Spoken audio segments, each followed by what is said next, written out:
Réussir à transformer sa vie ne se fait pas à coup de grands changements, mais à force de petits pas en avant. Voici la thèse de James Clear, auteur du best-seller Atomic Habits. Selon lui, il est possible de changer ses habitudes, améliorer son quotidien, atteindre ses objectifs en ne cherchant pas à vouloir tout transformer du jour au lendemain, mais en avançant un pas après l'autre. Atomic Habits, ou Un rien peut tout changer en français, est l'un des meilleurs livres que j'ai pu lire sur le sujet des habitudes. Dans cette vidéo, j'aimerais t'en faire un résumé complet, chapitre par chapitre. C'est un bouquin qui est super intéressant avec des leçons qu'on peut garder en tête pour le reste de notre vie. Juste avant de commencer, tu peux télécharger mes notes de lecture sur ce livre avec les meilleures idées. Ça ne remplacera pas bien sûr la lecture du livre, mais ça te permettra de mieux mémoriser les éléments importants. Pour pouvoir télécharger mes notes, ce sera le premier lien en description. Cette vidéo peut s'écouter comme un podcast, un peu comme une discussion avec un ami autour d'un bon café. Donc, tu peux te prendre quelque chose à boire, un café, un thé par exemple, et t'asseoir confortablement pour m'écouter et regarder un petit peu cette vidéo. Il y aura des illustrations, des graphiques, etc. Mais si tu veux, tu peux aussi vaquer à tes occupations, faire un peu de rangement, un peu de vaisselle, simplement m'écouter et tu auras l'ensemble des informations. Franchement, tu peux faire n'importe quoi, ça ne me dérange absolument pas. Comme je le disais dans l'introduction, la thèse principale de ce livre Atomic Habits, ou en français Un rien peut tout changer, c'est le fait de faire des petits changements quotidiens qui vont à la fin nous apporter de grands résultats. Alors, pourquoi est-ce que ça fonctionne? Pourquoi est-ce que cette thèse déjà, elle fonctionne? Eh bien, James Clear va nous l'expliquer dès le début du livre avec ce qu'il appelle la loi du 1%. L'idée est assez simple. Une bonne habitude est une habitude qui nous permet d'être 1% meilleur chaque jour. Ça peut être dans différents domaines de notre vie, mais le but est d'être 1% meilleur. Alors, tu te dis peut-être que 1% meilleur chaque jour, bon, ça va pas être énorme, et tu as raison. Les premiers jours, les résultats ne seront pas vraiment visibles, même presque pas. Mais par contre, si tu attends plusieurs jours, plusieurs semaines, plusieurs mois, et au bout d'un an, là, tu auras des résultats. En fait, c'est juste mathématique. Si tu deviens 1% meilleur chaque jour, eh bien, ce 1% va se cumuler. Et à la fin de l'année, tu seras 37 fois meilleur. C'est-à-dire que si, au début de l'année, tu te lances dans la course à pied, tu cherches à devenir 1% meilleur chaque jour à la course à pied, ton niveau du début d'année et de la fin d'année sera véritablement différent. Par contre, attention, ça marche aussi dans l'autre sens. Si tu deviens 1% moins bon chaque jour, au bout d'un an, tu seras presque à 0. Ce qui fait que on comprend la puissance des intérêts composés des bonnes habitudes, mais aussi le danger des mauvaises habitudes qui peuvent nous mener vers un chemin qu'on n'a pas envie forcément d'atteindre. C'est un peu comme les intérêts dans une banque. Si tu mets de l'argent, cet argent va avoir des intérêts et ces intérêts vont ensuite créer de nouveaux intérêts, etc. On appelle ça la magie des intérêts composés. C'est une citation très connue d'Albert Einstein qui disait que c'était l'une des plus grandes forces de l'univers. C'est les intérêts composés et ça marche pour les bonnes habitudes, mais aussi pour les mauvaises. Alors, il faut prendre ça en compte, mais ça nous aide à nous dire que, ok, chaque jour, je peux juste devenir 1% meilleur et je vais pouvoir avancer de cette manière. C'est la même chose pour les habitudes. Plus tu les fais, plus les effets se multiplient et plus les résultats sont importants. Alors, c'est quelque chose qui est assez difficile à apprécier au quotidien parce que peu de résultats, c'est peu de résultats. Même si au bout de 1 an, les résultats sont énormes et quand on prend du recul, on va se dire waouh, j'ai avancé, c'est assez difficile à apprécier au quotidien et on va voir comment faire pour réussir à se discipliner, à se motiver, etc., à tenir tout ça, parce que c'est aussi une des raisons pour lesquelles c'est aussi facile de retomber dans nos mauvaises habitudes, parce qu'on se dit que bon, une fois, c'est pas trop grave. Sauf qu'encore une fois, le problème, c'est la répétition, les intérêts composés, et à la fin de l'année, si tu fais pas grand-chose, mais pas grand-chose de mauvais tous les jours, à la fin de l'année, tu as vraiment quelque chose, un impact négatif sur ton quotidien. C'est la raison pour laquelle il faut qu'on reprenne un petit peu notre image de ce qu'est vraiment le progrès. James Clear prend l'image d'un glaçon. Alors, tu vas comprendre très rapidement, les progrès s'assimilent un peu à la manière dont va fondre un glaçon. Tu mets un glaçon à peu près à -15. Bon, tu fais augmenter la température tout doucement, -15, -10, -5, rien ne se passe. Le glaçon est toujours intact. -3, -2, -1, toujours rien. -1, 0, toujours rien. Mais, de 0 à 1 degré, là, le glaçon va commencer à fondre. C'est ce petit degré de 0 à 1 qui a déclenché le changement, qui a vraiment fait qu'on passait d'un état à un autre et on se rend compte des choses. Et c'est exactement la même chose pour les habitudes. On pense que la progression va être linéaire. Mais en fait, il va y avoir un moment un peu de changement, où là, on va voir vraiment les résultats apparaître. Et c'est à ce moment-là que tu seras fier de toi de ne pas avoir lâché. Parce que tu vas te rendre compte que c'est à ce moment-là, ok, en fait, tout ce que je faisais depuis des semaines, des mois, là, ça a un impact. Et c'est vraiment un état d'esprit important à garder en tête. Alors, ok, on a compris comment ça marchait, la progression, cette loi du 1% qui peut nous permettre d'avoir énormément de résultats, qui est, je trouve, assez motivant, ça donne envie de s'y mettre. Maintenant, comment on va faire tout ça? James Clear, il a une idée assez simple de tout ça, c'est que les résultats qu'on va obtenir à partir de nos habitudes vont très rapidement pouvoir différer par rapport à la manière dont on va les approcher.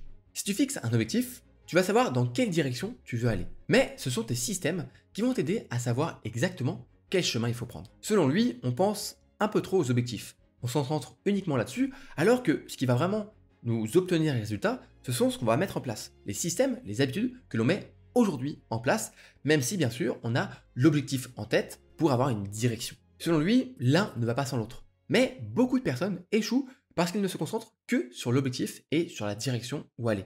C'est un peu comme les athlètes. Lorsque tous les athlètes se trouvent sur la ligne de départ, leur objectif, pour chacun d'entre eux, pour les 8 personnes par exemple, les 8 finalistes, l'objectif est le même, réussir à terminer premier.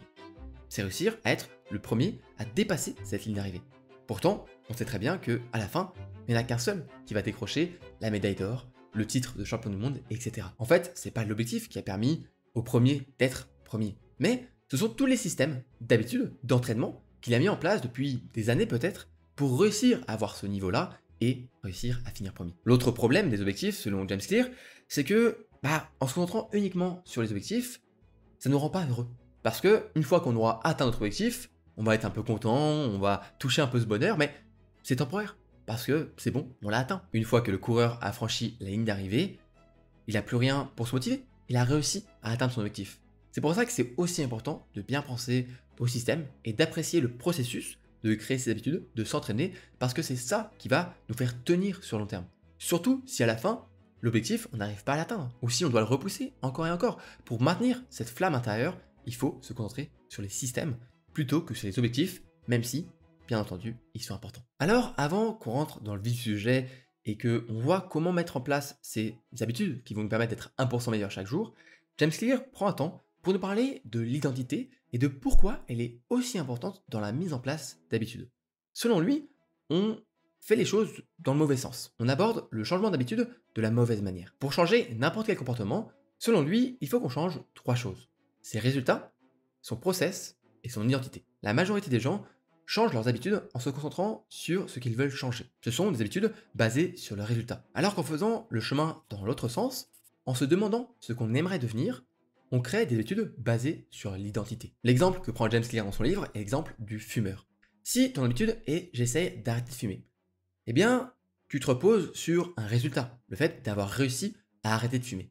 Alors que si tu fais dans l'autre sens, et que tu clames haut et fort que tu es non-fumeur, à ce moment-là, cette habitude, elle est basée sur ton identité et elle va bien plus rapidement s'ancrer dans ton quotidien. En sachant que ton habitude, elle est basée sur toi-même, sur ton identité, ce sera beaucoup plus simple au quotidien de trouver la motivation pour réussir à ne pas fumer. C'est comme lorsqu'on se dit qu'on n'est pas du matin ou qu'on n'est pas bon en maths.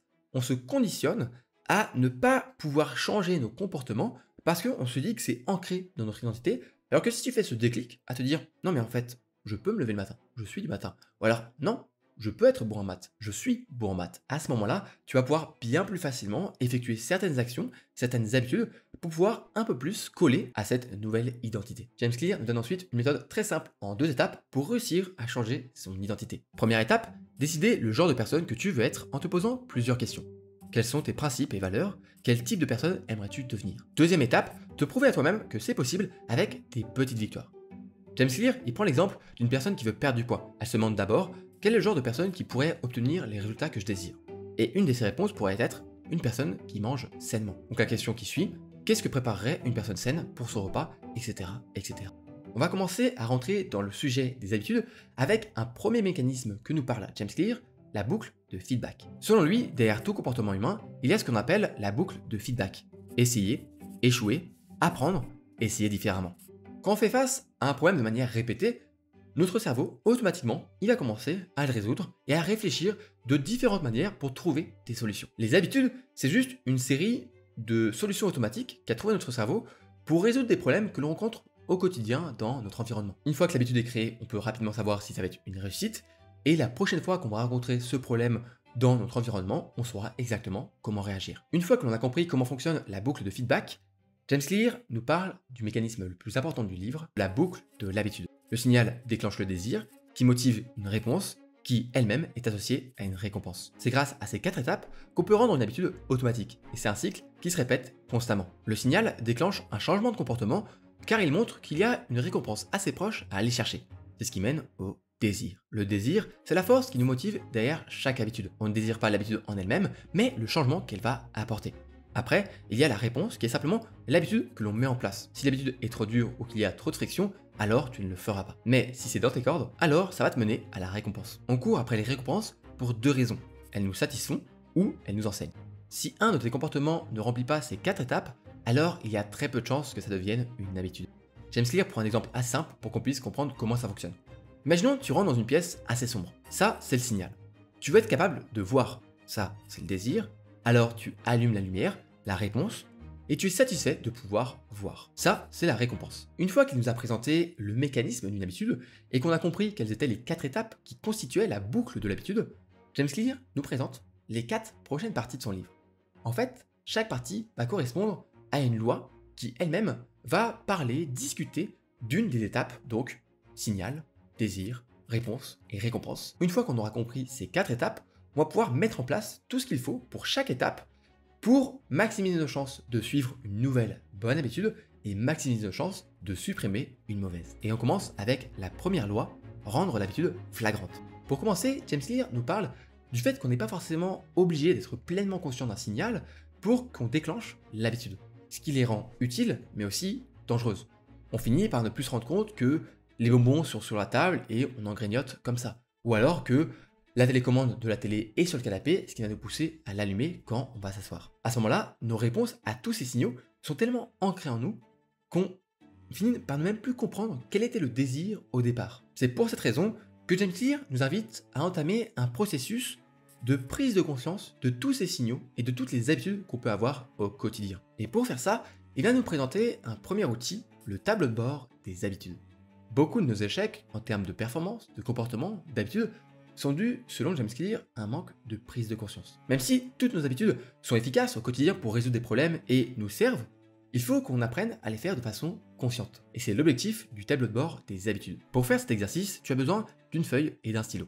Commence par faire la liste de toutes tes habitudes quotidiennes. Une fois qu'elle est terminée, pose-toi cette question pour chaque habitude. Est-ce que c'est une bonne habitude, une mauvaise habitude ou une habitude neutre? Ta réponse dépend de ta situation, mais aussi de tes objectifs. Par exemple, si une des habitudes de ta liste c'est se préparer un thé, ça peut être une habitude plutôt neutre pour quelqu'un qui fait ça tous les jours, mais pour quelqu'un qui essaye de réduire sa consommation de café, c'est une bonne habitude. Le but n'est pas forcément de catégoriser toutes tes habitudes ou même de te juger, mais seulement de prendre conscience de ce que tu fais tous les jours. James Clear nous parle ensuite d'une méthode qui est l'implémentation intention. Cette méthode, elle consiste juste à déclarer clairement tes intentions. C'est un plan établi à l'avance pour savoir quand et où passer à l'action. Parce que selon lui, les 2 signaux les plus communs sont temporels et géographiques. Donc pour déclarer ses intentions, il faut simplement compléter la phrase. Quand la situation X se produit, j'exécuterai la réponse Y. C'est pas en disant que tu veux faire plus de sport que tu vas y arriver, parce qu'il n'y aura pas de signal et tu n'auras pas la motivation. Beaucoup de gens pensent qu'il manque de motivation, mais en fait, il manque de clarté. Tu peux appliquer cette stratégie à tes habitudes en complétant simplement cette phrase. Je ferai cette action à cette heure-là, dans ce lieu-là. En étant spécifique sur les choses que tu veux mettre en place, tu laisses alors moins de place aux choses qui peuvent te détourner de ton chemin. Une fois qu'on a commencé à faire cette prise de conscience et même ces premières intentions, on va pouvoir utiliser une méthode que présente James Clear qui est vraiment surpuissante, l'empilement d'habitudes ou en anglais l'habit stacking. L'objectif est de mettre toutes les chances de ton côté en utilisant certaines de tes actions quotidiennes comme signal pour en déclencher une autre. Tu peux donc construire une nouvelle habitude en identifiant une habitude que tu fais déjà tous les jours et empiler la nouvelle par-dessus. La formule à utiliser est très simple. Après avoir réalisé cette habitude particulière, je ferai cette nouvelle habitude. Exemple, après avoir mangé, je débarrasse mon assiette. Après avoir débarrassé mon assiette, je nettoie la table. Tu peux aussi intégrer une habitude à un enchaînement déjà existant. Par exemple, tu peux avoir un enchaînement qui est se réveiller, faire ton lit, prendre une douche, qui pourrait se transformer en se réveiller, faire ton lit, déposer un livre sur ton oreiller et enfin prendre ta douche si par exemple tu veux prendre l'habitude de lire chaque soir. Bien entendu, Ton signal, donc l'habitude que tu fais déjà, doit se produire à la même fréquence que l'habitude que tu veux développer. Sinon, ça va pas bien fonctionner, ça va pas bien s'ancrer. Si tu veux mettre en place une habitude quotidienne, tu dois donc trouver une action que tu fais tous les jours. De la même manière, si tu veux mettre en place une habitude tous les samedis, il faut que tu trouves une action que tu fais tous les samedis. Je l'ai déjà évoqué, mais James Clear nous parle tout particulièrement de l'impact d'une chose, l'impact de notre environnement. Nous changeons en fonction du monde qui nous entoure et chacune de nos habitudes dépend du contexte. Si à chaque fois que tu vas dans ta cuisine, il y a des cookies sur la table, alors tu vas finir par en prendre et en manger, même si tu n'as pas forcément faim. Comme on l'a vu, chaque habitude est précédée d'un signal. Mais si celui-ci n'est pas flagrant, alors l'habitude a peu de chances de se déclencher. Si tu veux lire davantage, mais que tes livres sont au fond d'un placard, alors ce n'est pas facile. Quand le signal est subtil ou caché, il est plus facile de l'ignorer. Heureusement, on est l'architecte de notre environnement. Si ton livre est sur ton bureau ou sur ta table de chevet, alors il sera plus simple de lire quelques pages chaque jour. On peut résumer tout ça à un peu un principe. Le contexte, c'est le signal. Les signaux déclencheurs d'une habitude sont au départ très spécifiques. La télécommande, sur le canapé, pour la télé, mais vont commencer au fur et à mesure à aller avec tout le contexte qui va avec. Ça veut dire le fait de rentrer du boulot, te mettre sur ton canapé, ah, la télécommande est là, tu allumes la télé. Donc notre comportement est ainsi dire non pas dicté par les objets en eux-mêmes, mais plutôt par rapport à notre relation que l'on a avec eux dans le contexte qui est notre environnement, notre journée quotidienne. Il faut penser en termes d'interaction par rapport au contexte. Par exemple, un canapé peut être pour une certaine personne le lieu où elle va se poser pour lire 30 minutes chaque jour. Alors que pour une autre, c'est l'endroit où elle va se poser après le boulot pour regarder sa série préférée. Ce qui veut dire qu'on peut s'entraîner à créer un lien entre une habitude et un contexte particulier. Et ça, c'est le point de départ de la mise en place de toutes nos futures bonnes habitudes. D'ailleurs, James Clear y révèle aussi quelque chose d'assez particulier. C'est plus simple de mettre en place de nouvelles bonnes habitudes et d'en supprimer des mauvaises lorsque l'environnement est complètement différent. Par exemple, lorsque on déménage, c'est plus simple de mettre en place de nouvelles habitudes parce que le contexte et l'environnement est un petit peu tout neuf et on peut alors mettre en place les bonnes habitudes que l'on veut dans notre quotidien. Pour résumer un petit peu l'idée de cette première loi, c'est dans le titre, rendre l'habitude flagrante. Pour réussir à mettre en place une nouvelle bonne habitude, il faut faire en sorte que le signal qui est associé à cette habitude soit le plus flagrant possible, le plus visible, que tu ne puisses plus le louper. Si tu veux te mettre à jouer un peu plus de la guitare, eh bien ta guitare, tu vas la mettre au milieu de ton salon, bien visible, pour que dès que tu la vois, ça déclenche le signal de apprendre à jouer un petit peu de la guitare chaque jour. Mais ça marche aussi dans l'autre sens. Pour supprimer une mauvaise habitude, James Clear nous invite à la rendre invisible. On pense que la discipline peut résoudre tous nos problèmes d'habitude, et que les personnes qui tombent dans des mauvaises habitudes sont simplement plus faibles moralement ou n'ont pas la discipline suffisante pour tenir des bonnes habitudes, elles font que tomber dans leurs mauvaises.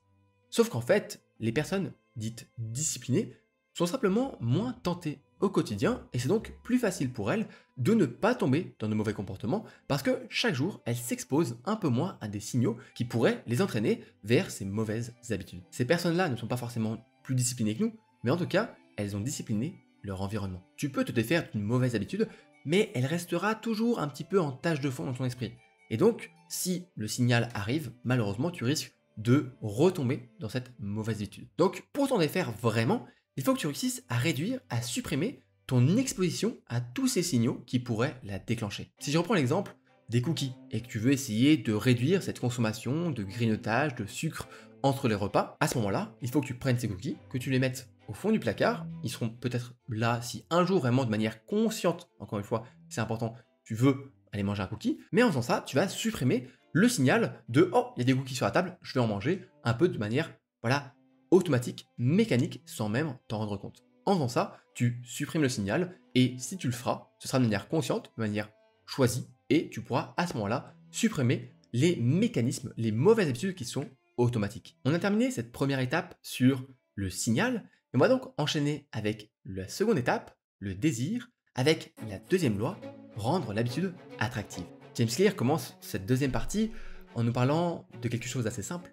Nous avons le même cerveau que nos ancêtres. Mais chaque jour, on fait face à des tentations qu'ils n'ont jamais connues. Et c'est là que James Clear creuse le sujet de la dopamine. La dopamine, connue aussi sous le nom de l'hormone du plaisir, est enracinée dans tous nos comportements au quotidien. Aujourd'hui, les scientifiques savent très bien comment mesurer et identifier le désir, l'apparition de ce désir dans notre cerveau en se focalisant sur cette hormone du plaisir. En fait, les habitudes sont des boucles de feedback, comme on l'a vu au tout début, stimulées par la dopamine. Cette dopamine, elle n'est d'ailleurs pas seulement relâchée quand on ressent du plaisir, mais aussi quand on l'anticipe. C'est le cas par exemple des personnes qui parient énormément. Leur pic de dopamine n'est pas au moment où elles gagnent, mais au moment où elles effectuent leur pari, au moment où elles mettent de l'argent dans la machine. C'est donc l'anticipation de cette récompense et non son accomplissement qui nous pousse à passer à l'action. Rendre tes habitudes attractives va donc te motiver à les accomplir parce que tu sais que à la fin, tu auras une récompense. Et c'est là qu'entre en jeu le regroupement des tentations, ou en anglais temptation bundling. Ça consiste à lier une action que tu veux faire avec une action que tu dois faire. Par exemple, regarder ta série préférée pendant que tu fais ton repassage. Ou alors écouter un podcast pendant que tu fais la vaisselle. D'ailleurs, tu peux aussi combiner le regroupement de tentations avec l'empilement d'habitudes. Par exemple, après avoir fait une habitude que je fais déjà, je ferai l'habitude que je dois faire. Après avoir fait l'habitude que je dois faire, je ferai l'habitude que je veux faire. Par exemple, après m'être brossé les dents, je ferai des étirements et après avoir fait ces étirements, j'irai me faire un bon café. Ici, tu places les étirements après le brossage de dents et pour te motiver à faire tes étirements, tu auras comme récompense de pouvoir te faire un bon café. En faisant ça, tu rends toutes les habitudes que tu dois faire plus attractives parce que tu sais que après, tu peux faire quelque chose que tu aimes. On a déjà quelques pistes pour réussir à rendre une habitude plus attractive, mais James Clear nous parle ensuite d'un élément qui va nous aider aussi, notre attrait pour les normes sociales. On le sait tous, en tant qu'humain, on aime bien appartenir à un groupe social, un groupe d'amis, etc. Et ce groupe-là, les habitudes de ce groupe vont influencer les nôtres parce que en voulant appartenir à ce groupe, on va imiter leur comportement et donc leurs habitudes. C'est la raison pour laquelle, en t'entourant de personnes qui ont des habitudes que tu aimerais mettre en place, tu maximises tes chances de les adopter à ton tour parce que pour t'intégrer dans ce groupe-là, tu veux être comme eux et donc suivre les mêmes habitudes. James Clear nous invite donc à rejoindre une communauté, un groupe dont la norme et les comportements, on va dire, basiques sont pour nous ceux qu'on veut adopter et avec qui aussi on a un point commun pour réussir un peu plus facilement à s'intégrer. Clear nous montre ensuite quelque chose d'assez intéressant. C'est que lorsqu'on ne sait pas quoi faire, lorsqu'on ne sait pas comment agir, que faire, on commence à imiter la majorité. Si tu te retrouves par exemple dans une ville que tu ne connais pas du tout, et que tu cherches un endroit où manger, tu risques très probablement d'aller sur un site pour regarder les notes, les avis des autres sur des restaurants, et tu vas te diriger plutôt vers un restaurant qui a des bonnes notes plutôt qu'une étoile. De la même façon, quand tu vas acheter un produit en ligne, si personne ne l'a acheté, tu risques peut-être pas de l'acheter. Par contre, si beaucoup de personnes commencent à avoir des avis, des notes, etc., tu seras plus enclin à choisir. Le problème, c'est que parfois, la majorité a tort.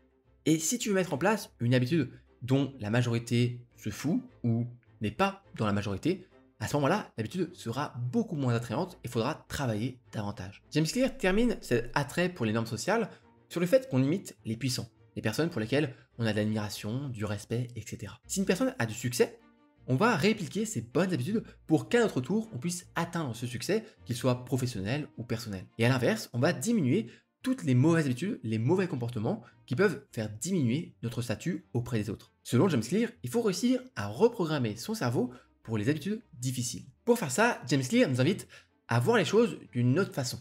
Au lieu de voir une tâche difficile par rapport à ses inconvénients, sa difficulté, il faut la voir par rapport à ses avantages, et à ce moment-là, on va pouvoir plutôt la voir comme une expérience positive. Par exemple, prenons le cas de l'exercice physique. Beaucoup de personnes voient le sport, l'activité physique, comme quelque chose de difficile, de contraignant, avec beaucoup d'inconvénients. Pourtant, c'est un moyen superbe de prendre soin de sa santé physique, mentale, mais aussi d'améliorer son endurance par exemple. Alors, au lieu de te dire « je dois aller courir », dis-toi plutôt « c'est le moment de développer mon endurance ». Pour t'aider à faire ça, tu peux aussi créer un rituel de motivation, moi j'appelle ça une routine de travail par exemple. Il suffit d'associer un signal positif, quelque chose que tu aimes, à ton habitude. Par exemple, mettre mon casque avec une petite musique pour bosser, eh bien dès que je dois aller travailler, je me mets sur mon bureau, je mets mon casque, petite musique et je suis déjà motivé pour enchaîner. James Clear termine cette deuxième loi en nous invitant à inverser celle-ci pour les mauvaises habitudes. Tout comme pour la première loi, si tu inverses les choses, ça fonctionne pour aider à supprimer des mauvaises habitudes. L'idée est donc de rendre tes mauvaises habitudes pas attractives. Pour rendre une mauvaise habitude pas attractive, tu peux te concentrer sur les avantages à éviter cette habitude ou alors en associant des sentiments négatifs pour ne moins être tenté. Par exemple, imaginons que tu veuilles éviter de procrastiner. Tu veux arrêter cette mauvaise habitude de repousser sans cesse au lendemain. Tu peux associer des sentiments négatifs, Par exemple, la procrastination, c'est se sentir coupable, se sentir mal, ne pas être fier de soi. Alors que si tu réussis à ne pas procrastiner, tu vas avancer sur tes projets, tu vas être fier de toi, tu vas t'endormir en étant content, en étant fier de ta journée en te disant c'était une journée où j'ai bien fait de travailler, j'ai avancé sur mes projets. À ce moment-là du livre, on a compris les deux premières étapes, le signal et le désir. Il suffit maintenant de passer à la troisième étape, la réponse, avec la troisième loi, rendre l'habitude facile à réaliser. Selon James Clear, ce n'est pas en planifiant de faire une bonne habitude que tu auras des résultats. Pour ça, il faut réussir à passer à l'action. Commence alors par enchaîner les répétitions de ton habitude sans te soucier de la perfection. Mais tu te poses peut-être une question. Il faut combien de temps, combien de jours, combien de semaines, combien de mois pour ancrer une habitude dans notre quotidien? Eh bien, James Clear a la réponse. Former une habitude, c'est rendre le comportement de plus en plus automatique au fur et à mesure de répétition. Plus tu vas répéter une activité, plus la structure de ton cerveau va changer pour devenir efficace pour cette activité. Si on devait faire une courbe lors de leur formation, toutes les habitudes suivent une trajectoire similaire. Plus il y a de répétitions, plus ça va devenir un automatisme jusqu'à devenir une habitude ancrée dans notre quotidien. Il ne faut donc pas se poser la question combien de temps ça prend pour construire une nouvelle habitude, mais plutôt combien de répétitions faut-il pour construire une nouvelle habitude. Ce qui compte, c'est la fréquence et non pas le temps. Donc pour la répéter un maximum de fois, il faut la rendre facile. Et pour comprendre pourquoi c'est aussi important, James Clear nous présente la loi du moindre effort. On pourrait la résumer ainsi. Notre énergie est précieuse et notre cerveau fait tout pour l'économiser au maximum. Donc plus une action requiert de l'énergie, moins il est probable qu'on la fasse. Le but est donc de réduire cette énergie nécessaire et ça passe par réduire la friction liée à l'habitude. Tu peux le faire par exemple en optimisant ton environnement comme on l'a déjà vu précédemment. Si tu veux aller à la salle de sport, ce sera plus simple d'y aller et de t'y rendre si elle est sur le chemin vers ton école ou ton travail. Pose-toi cette question. Comment puis-je concevoir un monde où il est plus facile de faire ce qui est juste et difficile ce qui ne l'est pas? Ton environnement doit te pousser à faire les bons choix sans que tu aies d'efforts à fournir. Tu dois réduire la friction pour tes bonnes habitudes pour les rendre faciles. Par contre, tu dois augmenter la friction pour les habitudes que tu considères comme mauvaises pour les rendre difficiles. Par exemple, si tu as l'habitude de commander à manger mais que tu veux arrêter, prends ton téléphone et désinstalle toutes les applications de livraison à domicile. Tu seras alors beaucoup moins tenté la prochaine fois. Pour parvenir à faciliter chaque habitude, James Clear nous invite à suivre une règle particulière, la règle des 2 minutes. Voici ce que tu dois retenir. Lorsque tu commences une nouvelle habitude, cela devrait te prendre moins de 2 minutes à faire. Et ça fonctionne pour toutes les habitudes. Si tu veux lire tous les soirs, commence par lire une page. Si tu veux faire 30 minutes de pilates, commence par sortir ton tapis. À aucun moment, une nouvelle habitude ne doit être un challenge. Ça doit être quelque chose d'assez facile, surtout pendant les 2 premières minutes. Et si au bout de 2 minutes, tu as envie de continuer, n'hésite pas. Le but est d'être tout le temps présent. Si tu prends l'habitude d'aller à la salle 3 fois par semaine, et que tu y restes au moins 5 minutes à chaque fois, alors au bout d'un moment, tu te diras que quitte à être là, autant rester plus longtemps. Avant de chercher à améliorer ton habitude, il faut déjà l'établir et faciliter son passage à l'action. C'est le but de la règle des 2 minutes. D'ailleurs, pour faciliter les choses, James Clear nous parle ensuite d'automatiser ses habitudes. En effet, il existe des comportements que l'on fait tous les jours qui peuvent être améliorés en une seule action. Par exemple, si tu veux améliorer ton sommeil, tu as qu'à acheter un bon matelas, une seule action, et pendant des années, tu auras amélioré ton sommeil. Un autre exemple assez simple, si tu as mal au dos quand tu travailles, et que tu aimerais améliorer cette habitude pour avoir moins mal au dos, eh bien, tu peux prendre le temps d'acheter une chaise qui est un peu plus qualitative, de la régler, etc. Acheter un bureau assis debout, par exemple.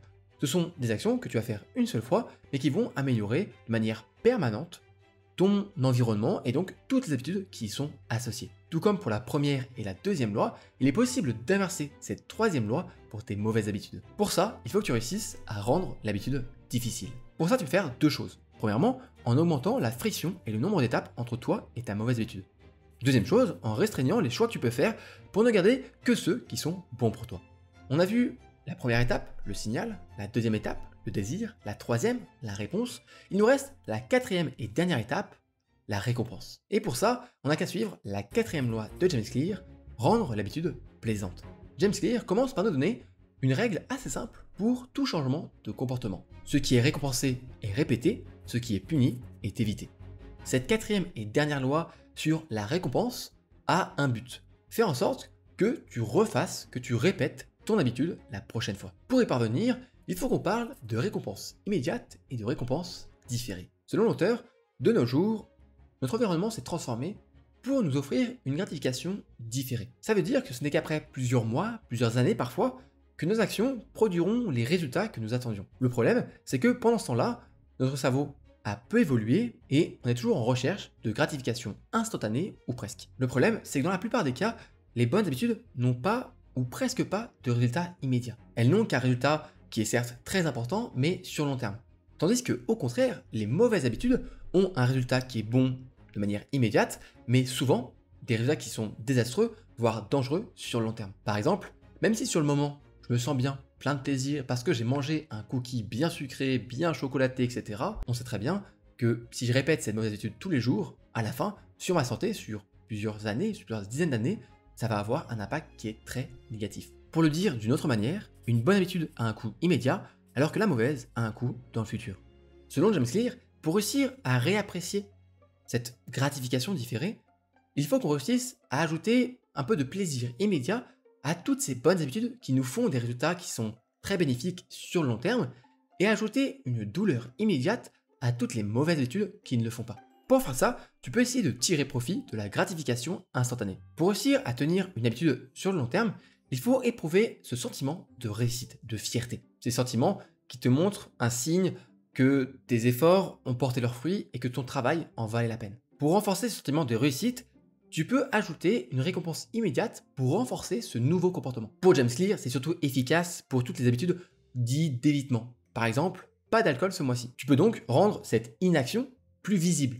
Par exemple, lorsque tu te retrouves au bar et que tu réussis à ne pas prendre d'alcool, tu peux faire un virement du montant que tu as économisé sur un compte épargne pour voir quand même que tu as réussi à faire tout ça et avoir une récompense immédiate de cet évitement de la mauvaise habitude de boire de l'alcool. Comme ça, à la fin de mois, tu pourras voir directement de manière visible que tes efforts ont payé et tu pourras même te payer un petit truc avec l'argent que tu as économisé. Au lieu de te priver, tu vas donc économiser pour acheter quelque chose que tu veux vraiment. Mais pour renforcer encore plus ce sentiment de réussite, de fierté, parce que tu as suivi une bonne habitude ou tu as évité une mauvaise, James Clear nous présente un autre outil, le tracker d'habitude. Ça consiste simplement à prendre un calendrier et à faire une croix chaque jour où tu réussis l'habitude que tu as choisi de traquer. Tu peux aussi utiliser un template pour suivre plusieurs habitudes à la fois. D'ailleurs, tu en trouveras un à télécharger dans la description. L'avantage de traquer ces habitudes, c'est que c'est de 1 flagrant, parce que tu ajoutes une croix quand tu as réussi, de 2 attrayant, parce que tu ne veux pas te louper un jour, et de 3 plaisant, parce que tu as envie de cocher ta case chaque jour. C'est surtout une manière de créer un signal visuel qui te rappelle de passer à l'action. Pour rendre ça plus simple, James Clear nous invite à plutôt traquer les habitudes qui sont les plus importantes pour nous. Il vaut mieux traquer 3 habitudes tous les jours, plutôt que d'en traquer 10 une fois de temps en temps. Et pour réussir à être motivé, à tenir sur le long terme, James Clear a une botte secrète, la règle des 2 jours. Même si tu es motivé tous les jours pour faire tes habitudes, la vie te mettra un jour ou l'autre des bâtons dans les roues avec des imprévus. On a tous connu ça. Et c'est là qu'entre en jeu la règle des 2 jours. Tu as le droit de louper ton habitude un jour, peu importe la raison. Mais tu ne dois jamais manquer 2 fois d'affilée. Ce n'est pas le premier jour loupé qui va te faire du tort. C'est quand tu commenceras à louper plusieurs jours d'affilée que tu vas tomber dans une spirale infernale de laquelle tu auras du mal à sortir. Même si c'est parfois difficile, il faut toujours répondre présent. Réussir à faire son habitude, quitte à faire un peu moins. En plus, avec le tracker d'habitude, tu n'auras pas envie de louper plus d'un jour, sinon ça risque de faire un gros trou dans le calendrier. Enfin, pour réussir à être sûr de tenir le plus longtemps possible une nouvelle habitude, qu'elle soit bonne ou éviter une mauvaise, James Clear nous invite à créer un contrat d'habitude. Pour te rendre pleinement responsable de tes actes et être sûr de tenir une habitude importante, tu peux mettre en place un contrat d'habitude. C'est un accord dans lequel tu t'engages à faire une habitude particulière en précisant la fréquence et surtout tu indiques la peine qui te sera infligée si tu ne respectes pas le contrat. Ensuite, tu trouves 1 ou 2 personnes qui te serviront d'ange gardien et vous signez ensemble le contrat. Même si la signature semble de trop, ça t'engage d'une certaine façon et tu es moins susceptible d'oublier tes engagements que si c'était simplement à l'oral. Comme tu sais que tu dois maintenant rendre des comptes à ces personnes, alors tu vas te motiver et tu seras moins tenté d'abandonner parce que tu sais exactement ce que tu vas perdre. James Clear nous donne plusieurs exemples de peines, celles à l'aspect monétaire comme payer un restaurant à ton ami, ou celles qui t'engagent à quelque chose comme faire tout le ménage pendant les 3 prochains mois, si tu ne vis pas seul. Mine de rien, ça te motivera à ne rien lâcher. On termine cette 4e loi, comme pour toutes les autres, en inversant pour nos mauvaises habitudes. Pour faire ça, il te suffit de rendre l'habitude désagréable. Et c'est là qu'entre en jeu beaucoup le contrat dont on vient de parler juste avant, parce que en rompant le contrat, en tombant dans tes mauvaises habitudes, déjà tu vas avoir la peine qui est encourue, ce qui est douloureux, mais surtout tu as tout cet aspect émotionnel, relationnel, t'as pas envie de décevoir tes proches, donc en faisant ce contrat-là, si tu échoues, tu ne seras pas fier, et donc ça rend vraiment l'échec très désagréable, ce qui va te motiver à tenir sur le long terme. On a fini avec les 4 étapes du mécanisme d'une habitude, de la boucle de l'habitude. Et c'est clairement la partie la plus importante du livre Atomic Habits. Mais à la fin, James Clear nous donne quelques conseils supplémentaires, des méthodes qu'on peut ajouter pour passer de plus ou moins bon à vraiment excellent. Et il commence par nous parler de la personnalité qui influence les habitudes. Selon lui, nos habitudes ne sont pas forcément déterminées par notre spécialité, mais nos gènes vont quand même nous pousser dans une certaine direction. Parce que ceux-ci vont déterminer nos rayons d'action, nos opportunités, et inconsciemment, on va se diriger vers des choses qui sont en lien avec nos capacités naturelles. Il nous invite donc à créer des habitudes qui sont en rapport avec nous-mêmes, avec notre personnalité, pour maximiser les chances de succès. Ensuite, il nous parle d'une règle un peu particulière, la règle boucle d'or. Notre cerveau aime les défis, mais il ne faut pas qu'ils soient trop durs, sinon on risque d'abandonner rapidement. Il faut donc réussir à trouver la zone de difficulté optimale. La règle boucle d'or indique que nous sommes extrêmement motivés pour faire des tâches qui sont à la limite de nos capacités actuelles. Pas trop facile, mais pas trop dur non plus. Par exemple, si tu fais un match de tennis, t'as pas envie de te retrouver contre Roger Federer. Tu vas te faire détruire, ça va pas être fun. Mais t'as pas non plus envie de jouer contre un enfant de 4 ans. Ce sera trop facile et tu ne vas pas t'amuser. Ce qu'il faut, c'est quelqu'un qui est à peu près ton niveau, voire un peu meilleur que toi, ce qui va te pousser dans tes retranchements à aller chercher l'effort pour réussir à gagner. Si on en revient aux habitudes, une fois qu'une habitude est établie, il faut continuer à progresser petit à petit pour rester engagé dans le processus.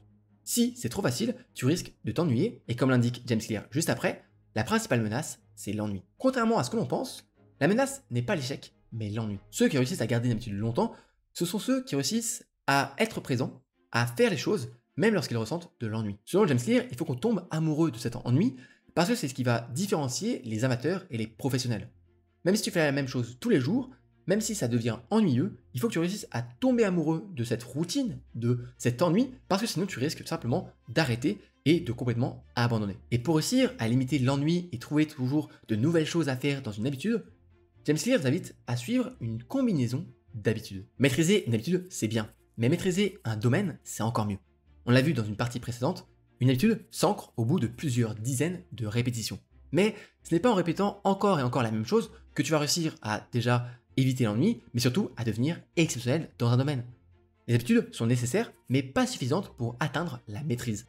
Il faut donc une combinaison d'habitudes automatiques et de pratiques délibérées. Pour maîtriser quelque chose, il faut que certaines compétences deviennent automatiques. Un peu comme un basketteur qui doit pouvoir dribbler les yeux fermés. On arrive à la fin du livre et James Clear nous invite à se défaire des croyances qui empêchent d'avancer. Même si on construit des habitudes sur l'identité que l'on souhaite incarner, il faut faire attention à ne pas s'enfermer dans certaines croyances. Plus une conviction nous définit, moins on sera capable de s'adapter à de nouveaux défis. Pour cela, James Clear nous invite à éviter que chaque aspect de notre identité devienne une partie trop importante de notre personnalité. Pour cela, il faut redéfinir ce qui est essentiel à nos yeux dans notre identité. Au lieu de se dire « je suis un athlète », il faut plutôt se dire « je suis le genre de personne qui est forte mentalement et qui aime les défis physiques », pour éviter de s'enfermer dans une case et ne plus pouvoir progresser au-delà. C'est pour cette raison qu'il faut aussi vérifier de temps en temps, régulièrement, si nos anciennes habitudes servent encore la personne que l'on souhaite devenir. On arrive à la fin de ce résumé complet de Atomic Habits. Si tu es là, déjà bravo, parce que c'était clairement quelque chose d'assez long comme contenu. J'espère que ce résumé t'aidera à mettre en place de nouvelles bonnes habitudes avec les 4 lois et le mécanisme des étapes derrière une habitude, mais aussi supprimer les mauvaises et que tu réussiras à tenir sur le long terme. C'est vraiment un livre que j'ai adoré, il est assez dense, donc il y a quand même pas mal de choses à dire ici, mais voilà, ce résumé complet, il est déjà, je trouve, pas mal. Tu retrouveras encore une fois en description toutes les infos sur le livre, mais aussi les bonus à télécharger, etc. Moi, je te dis à la semaine prochaine pour une nouvelle vidéo ou un nouvel épisode. D'ici là, prends soin de tes proches, prends soin de toi, c'est important. Des bisous, c'était Robin. Salut!